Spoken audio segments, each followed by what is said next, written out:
So if you've clicked on this video, it's because you are, or once were, interested in Call of Duty Zombies. For many of us, and myself included, peak Zombies, and when it was in its prime as a game mode, was from Call of Duty World at War, released in 2008 and the first game to include zombies as a mode, to Call of Duty Black Ops 3, released in 2015, which saw revolutionary changes to how zombies played, including developments to the storyline and improved weapon capability. People play the game in many different ways, however high round in zombies has always been one of the most prevalent ways to play, whether you're a casual looking to improve your personal best, or a world record contender looking to find the optimum strategy.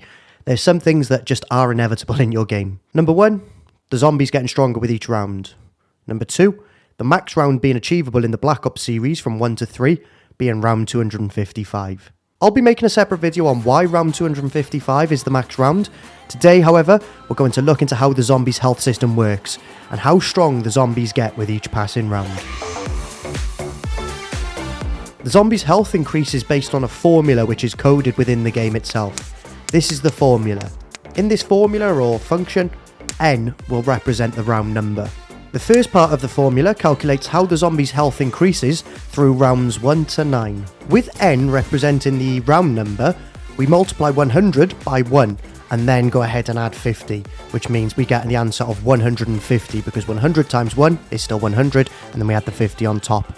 When we reach round 3, we do 100 multiplied by 3, which is 300, and then add on the 50. Upon reaching round 10, the game will read this coding or formula, and as you can see, this line applies only to rounds 1 to 9, so it will now read the second line of the formula to determine what the health of the zombie should be for this round. This is where we see the zombie's health increase exponentially. The term exponential is characterized by or being an extremely rapid increase, as in size or extent, an exponential growth rate.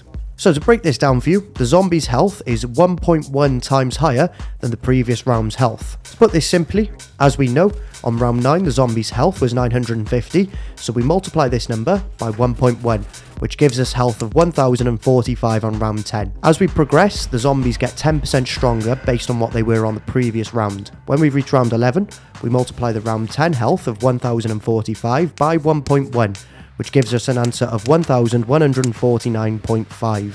What is interesting, and I must source Zombicus here, so shout out to them, link in the description, is that any health number containing a decimal point is rounded down to the nearest whole number. So on round 11, when the health is 1149.5, this number gets rounded down to 1149. On round 12, when the health is 1263.9, it gets rounded down to 1263. This equation, formula, sum, whatever you want to call it, applies right the way through to round 255. On screen now, you can see the health of a zombie on each round, all the way from round 1 to 255, which is the max round achievable in zombies games that use this health system. To note, from Black Ops 4 onwards, Treyarch changed the health system, so just as a reminder, we're only looking at World at War, Black Ops 1, Black Ops 2 and Black Ops 3 zombies in this video. So by the time that you reach round 255, the zombies are having health of 14,395,320,238,601. On round 254, one single zombie has health of 13,86,654,762,365. So the health jumps by over 1 trillion in one round alone, which just goes to show the power of the exponential. Let's throw it back to the late 2000s. The oldest game to feature the zombies mode, World at War, will have a few things that we'll need to note that don't affect later iterations of zombies. So, from round 10 onwards, we know that each round we progress, the zombies are 10% stronger than that of the previous round. In the gameplay here, you can see me booting up a game of Derice in Call of Duty World at War. The first 9 rounds, the health will progress by 100 as we know. However, as you can see in the gameplay, I get my first dog round here on round 5. Due to World at War being the first game to include zombies as a mode, the coding doesn't interpret the dog round as being a wave of zombies. Therefore, the health of the round 6 zombies is determined based on that of the previous zombies round, not dogs. Therefore, the round 6 zombies have health of round 5 zombies, due to round 4 being the previous zombies round. This theme continues as we continue to progress. Round 7 zombies have round 6 health, and round 8 zombies have round 7 health. And then on round 9 we receive another dog round. This will mean that the next wave of zombies will be on round 10. The game increases the health of the zombies based off the previous zombies round, which was at round 7 health, meaning although I'm on round 10, the zombies have health of round 8 zombies. Essentially, a dog round does not increase the zombies' health from the previous round, so zombies are weaker in the later rounds in World at War. Compare this to Black Ops 1 versions of Derice where it was remastered. This is not the case. The zombies' health increases normally and dog rounds do not factor in. So if you're on round 10 in Black Ops 1 Derice, the zombies have round 10 health, which as we previously mentioned is 1045. Just something I'd like to throw in here as well for clarity in the video. Although we've spoken about how dog rounds can impact the health of zombies in World at War, please remember that Nakta and Toten and Verrucht do not feature dog rounds, therefore the health system is not impacted and will proceed and increase normally. The reason I've discussed the dog round's health here is because it will have an impact on what we're about to discuss next. Insta-Kill rounds begin at round 163, when the zombies' health is 2,239,207,278.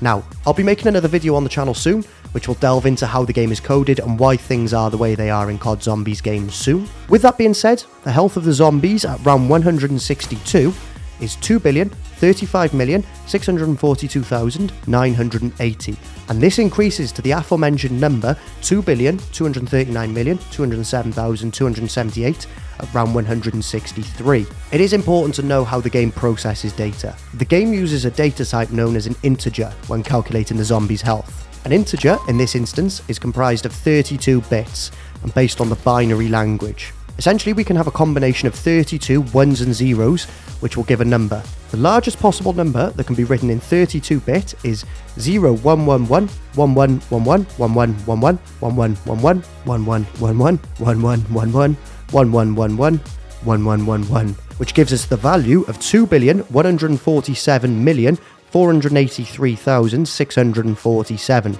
Now, we can see that on round 162, the zombies' health is below the largest possible 32-bit integer number, and due to the exponential increase that we mentioned earlier in the video, it is on round 163 that we enter what is called an integer overflow.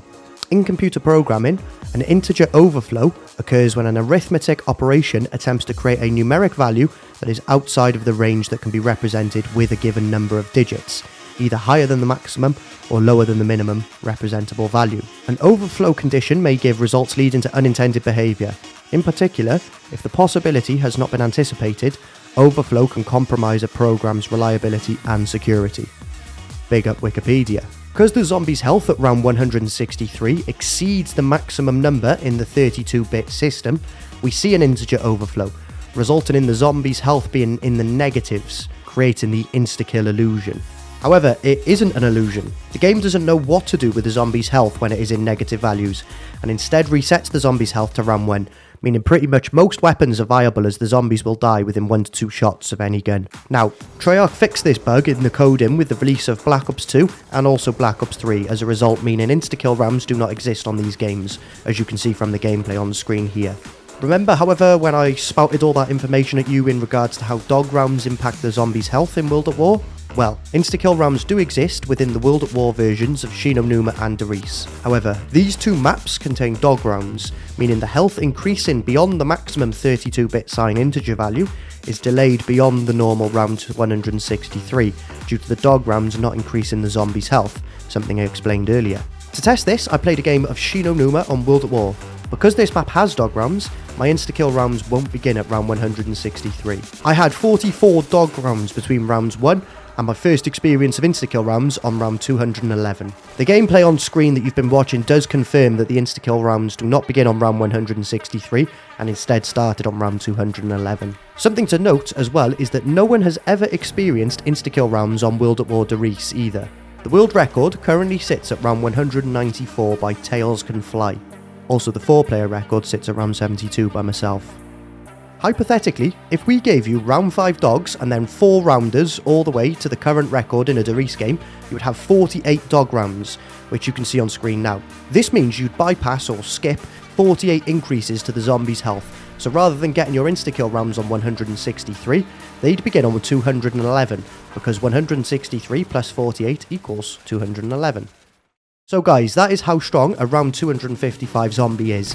To remind you, they have health of 14,395,320,238,601. And hopefully you've also learned a little more about how insta-kill rounds work, and also how dog rounds impact the zombies' health in Call of Duty World at War Zombies. I'd just like to take a moment more of your time before you go to give a shout out to Mystic, who has helped educate me greatly in the intricacies of World at War Zombies, and also because he did help to provide certain footage that you've seen within the video. I'd also just like to take a moment to shout out our members club, which costs $1 per month, and greatly helps me in affording new equipment and software to continue improving these videos, which in exchange for, you'll receive a badge by your name to show that you're a member, exclusive monthly content only available to members, and a shout out at the end of every single Ricktness video. With that being said, if you have learned something new, then be sure to smash a like on the video, and I'll see you in the next one.